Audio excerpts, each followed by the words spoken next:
अरे भाई गाँव बापा फोन आसी।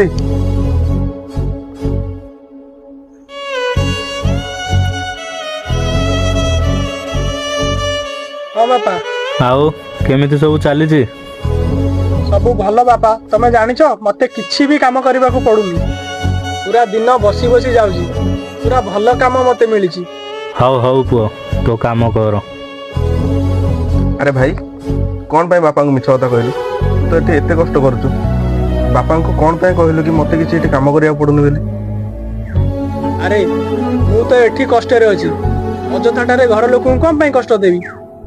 आउ घर लोक को लागुची पुओ पैसा कमिया को जाईची।